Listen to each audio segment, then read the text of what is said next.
خب بچه دریل شارژی که امروز میخوایم انباکس کنیم دریل شارژی مدل دریل شارژی اوکی مدل K1219 هستش.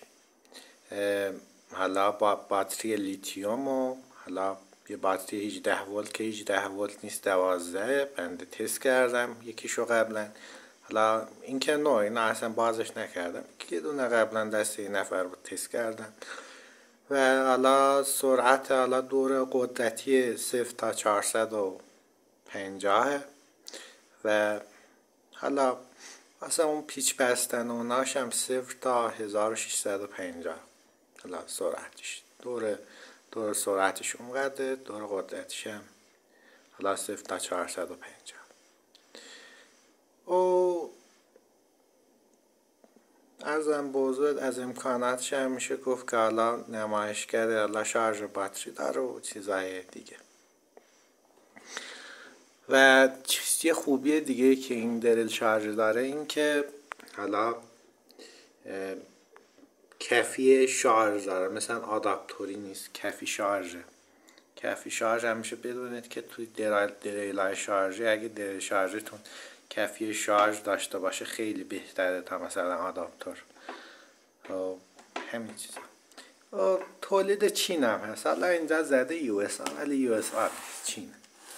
همونطور هم که دارید میبینید. نوع من تازه خریدمش، بازش هم هنوز نکردم و حالا میخوام با هم دیگه آنباکسش کنیم و ببینیمش.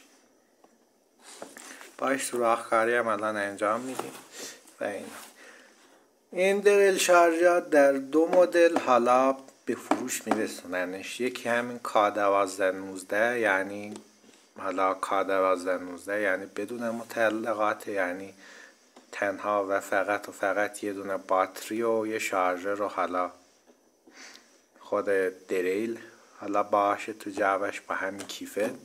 یه مدل دیگهش هست که حالا K1219 تیه که اون یکیش حالا باهاش یه سری ابزارات هم حالا وسطون ارسال میشه که 500-600 تومن حالا گرونتره از اون چیزی که حالا از اینی که مثلا من خریدم. ولی بهتون بگم که ابزارهایی که باهاش ارسال میکنم به درد نمیخورم. بهتر کم بدون ابزارش رو بدید، پول بدید بخرید، بعد حالا ابزارات اینایی که واقعا حالا لازم دارید مثل من برید از حالا این لوازم، حالا اینا که لوازم نم همین دریل و این چیزا رو میفروشن برید از همونا بخرید. و همراه همون K1219 تی همون که گفتم مثل متعلقات داره، توش مش آچار بوکس هست و پیچ گوشتی هست و یه سری هم حالا چیزای چی بهش میگن، چیزای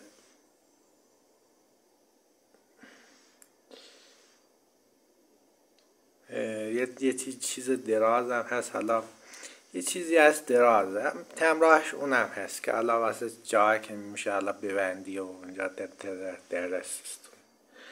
راستن من پیشنهاد میکنم اونی که بدون متعلقات چی، یعنی همون آچار بوکس و اینا، اونو بخرید بعد خودتون برید حالا چیزایی که لازم دارید خیلی ارزونتر و بهتر و کیفیت بهتر برید از ابزار فروشی ها تهیه کنید. خب بریم تا این دریل شارژی رو ما بازش کنیم و ببینیم که چطوری. چند لحظه صبر کنید تا بنده اینا بازش کنم و ادامه ویدیو با هم داشته باشیم. خب بچه ها بنده پلاستیکش رو در آوردم، حالا کارتونش هم در آوردیم و بریم این دریل شارژی رو ببینیم چطوریه. حالا کم شفافتر هم شد تصویر. یه لحظه صبر کنید تا حالا بنده دریل شارژی رو درش بیارم بیرون. لحظه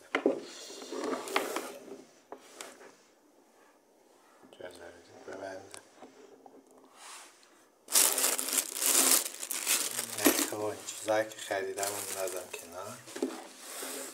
متا شاید بنده از شماره 1.5 تا 6 خریدم، باید دونه پیچ کشتی شاید 100 تومن هم نشد. در صورت که شما اگه بخواد همراه با متعلقاتش این دریل رو بخرید 500-600 تومن باید اضافه تر پول بدید. بهتره که از ابزار فروشی ها برید متعلقاتش هم از همونا بخرید.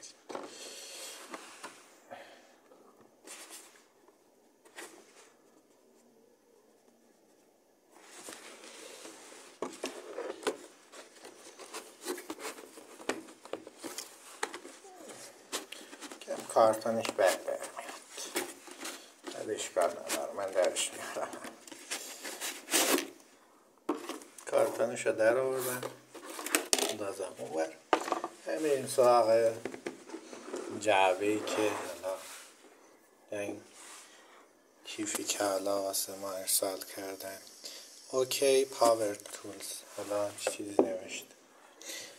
خب با نام و یاد خداوند یکتا اینا شروع میکنیم به باز کردنشو. حالا وقتی که لحظه صبر کنید ببینم.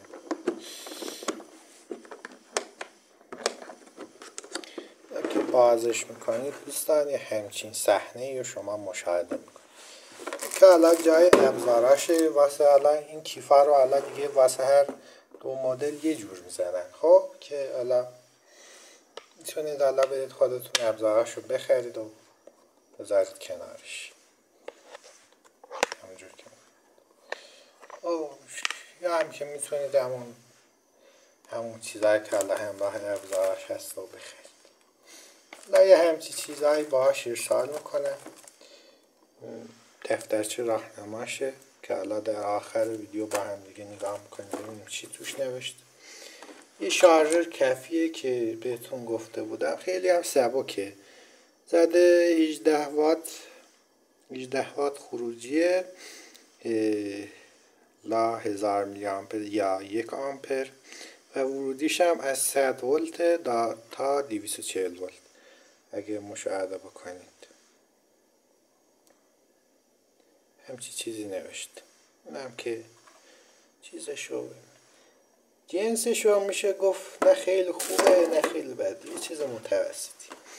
هم باتریشه، هم باتری هایی که زده 18 ولت ولی 12 ولت در واقع، ولی قدرتش بد نی، خوبه. من روی مدل دیگه رو تست کردم، نگاه کنید این باتریش که دارید میبینید. این باتریشه، این هم که خود دریله. قشنگ معلومه فروشنده هایی که حالا اینا به ما فروختن اینا یه بار بازش کردن، قشنگ معلومه. نگاه کنید این دریله که توی همچی پلاستیک واسهتون ارسال میکنه. حالا به هر حال بنده این پایه دوربینم رو علم کنم و بریم واسه ادامه ماجرا. خب بچه ها بنده این دریل شارژر هست، یه بسته‌بندی در آوردم. حالا این چیزای بازم با اون چیزایی که روی اون کارتونیش نوشته اینجا هم فرق میکنه. نگاه کنید اینجا زده 0 تا 350 دوره قدرتیش و 0 تا حالا 1350 دور سرعتیشه. اینجا کاملا متفاوته با اون چیزی که روی این کارتونه زده. میبینید؟ یعنی میخوام بهتون بگم که حالا اون کسایی که حالا اینا میخوام شما بفروشن قشنگ به همین راحتی اینا رو به شما قابل میکنن. بنده باتری اینم تست کردم، باتری همینم 12 ولت بود. پس اگه دنبال دریل 18 ولت بدونید که این 18 ولت نیست، بلکه دریل حالا 12 ولت با کیفیت. حالا بنده این باتریشو جا میزنم، لحظه اجازه بدید تا بنده اینا دوربینا بذارم اینجا. لحظه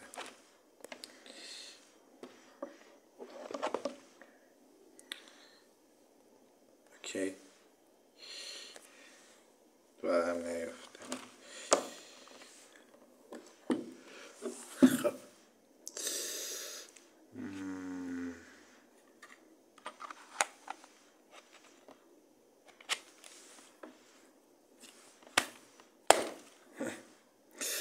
لحظه اجازه بدید. خب گرفتم چی شد.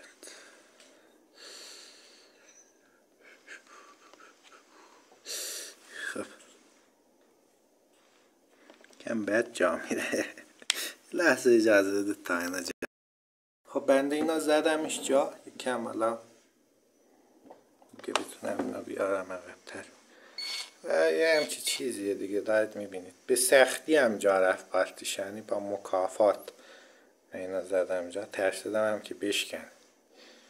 همچی چیزیه. حالا شما میتونید بخرید. این حالا دور راستشه، این هم دور چپشه، وسطی هم که دیگه هم قفله.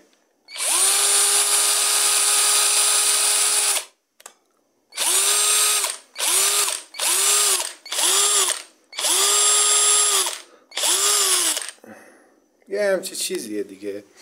حالا شما که خریدید یه همچی چیزیه واسه شما ارسال میکنه. لامپی هم این جلوش داره و این هم که حالا دور سرعتی و اینا قدرتیش. دور سرعتیش که رو دور یکه، دور قدرتیش هم فکر کنم همون دوه که حالا دارید میبینید که باحالم هست دریله. اگه خلاصه به کارتون میاد بخرید. حالا من یه دونه ورقی چیزی میارم با اون مقطعی که خریدم تا باهاشون این ورقه رو سولاخ کنم. همین میذارم اینجا، باحالم هست. کم نگاش کنید دلتون بسوزه. هرچند میدونم که شما هم میخواید اینا بخرید وگرنه این ویدیو رو نگاه نمی‌کردید. یکم دلتون بسوزه. من دریل شارژ دارم تا بعدش. خب برم اون ورقه رو بیارم. خب بچه ها بنده مته شماره 3 حالا یه دونه میخوام ببندم روش حالا و باهاش حالا سوراخ‌کاری رو این فلزه حالا 3 میلیمتری یا 3 میل انجام بدم. همون فلز جعبه همون پاوره. خب دیگه من چیز دیگه این نداشتم که بخوام سوراخش کنم، به دردم نمیخوره. بچه‌ها بنده مته شماره 3 رو گذاشتم روش دیگه. بزرگتر نمیخوام این آهن حالا یا این فلز 3 میل بنده حالا سوراخ‌کاری کنم، چون حالا بعداً شاید به دردم بخوره. من میخوام حالا یه سوراخ خیلی کوچولو ایجاد کنم. مته 1.5 هم دارم منتها میترسم بشکنه. حالا فعلا ما یه سوراخی روش بزنیم تا بعد. و اونجور که اینجا دارید فکر کنم که یه ویدیو مشخص باشه. آره فکر کنم یه لحظه اجازه تا اینا بذارم بالا که دیگه قشنگ معلوم باشه بنده دارم چی کار میکنم. حالا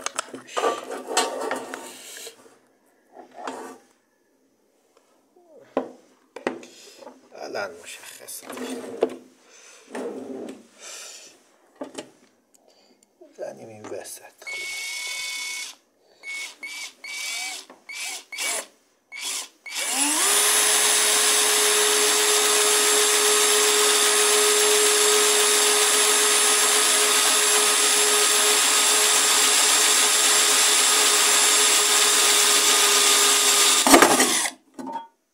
خیلی راحت سوراخش کرد.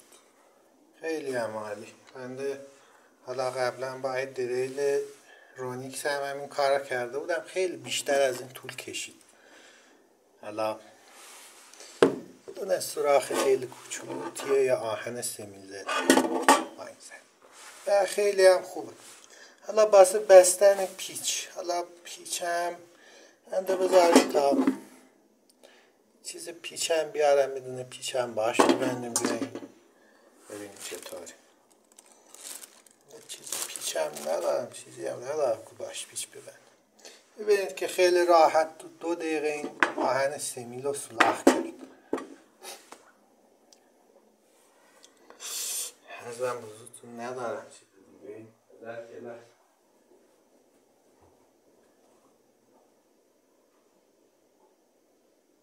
حالا یه دونه پیچ میاریم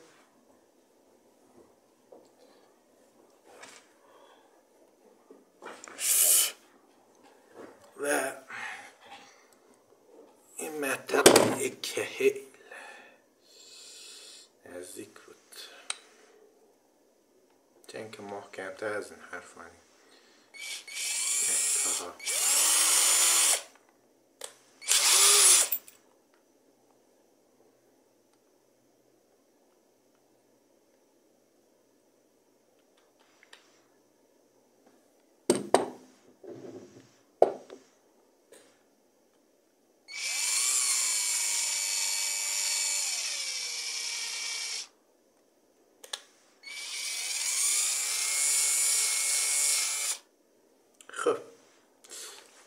تا پیچ گوشتی در بیاره.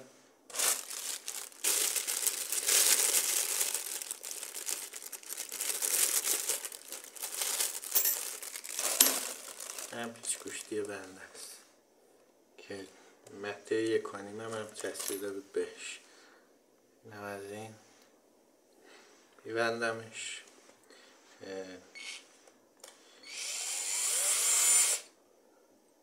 لحظه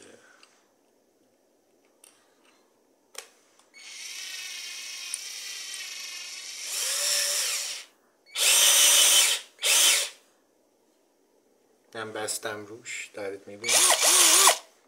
خب حالا یه دادم پیچ بذارید ببینم میخوره بهش یا نه. خیلی راحت خورد. میگیرم و حالا یکی از این سوراخ هایی که اینجا دارید میبینید یه بندمش.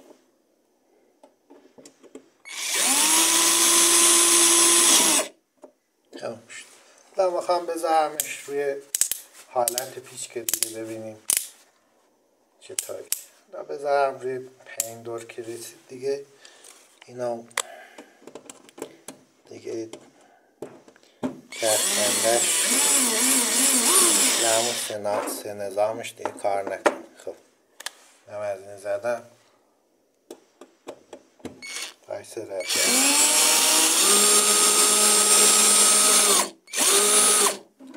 پیچه هرزه فکر کنم. ولی خوبه بچه ها بخرید، قدرتش هم خوبه. بنده خوشم اومد. بخرید و کیف کنید و استفاده ببرید. خب بچه ها اینم حالا از این دریل شارژیمون که حالا دارید میبینید و همونطور که میبینید خوبه. به درد آهن فلز کردن، حالا سوراخ کردن آهن میخوره. بنده با یه دریل رونیکس حالا 22 واتی بنده حالا میخواستم همین یه فلز در همین حد سوراخ کنم. بعد کل بهش فشار می آوردی و زور میزدی تا حالا میشد باش اینو سوراخ کنی. ولی این خیلی راحت، اصلا بدون اینکه زوری ضربی چیزی بخواد، خیلی راحت سوراخش کردن. اوکی، پیشنهاد میکنم بخریدش. میارزه که بخرید و دیگه خلاصه استفاده بکنید. من دارم جمعش کنم بذارم حالا توی کمدم تا وقتی که حالا دوباره لازم باشه تا ازش استفاده کنیم. امیدوارم که از این ویدیو خوشتون اومده باشه. اگر از این ویدیو خوشتون اومده حتما این ویدیو رو لایک کنید، کانال من سابسکرایب کنید و این ویدیو رو به اشتراک بذارید. تیوبسک دوستتون دارم و لاریودری. خداحافظ.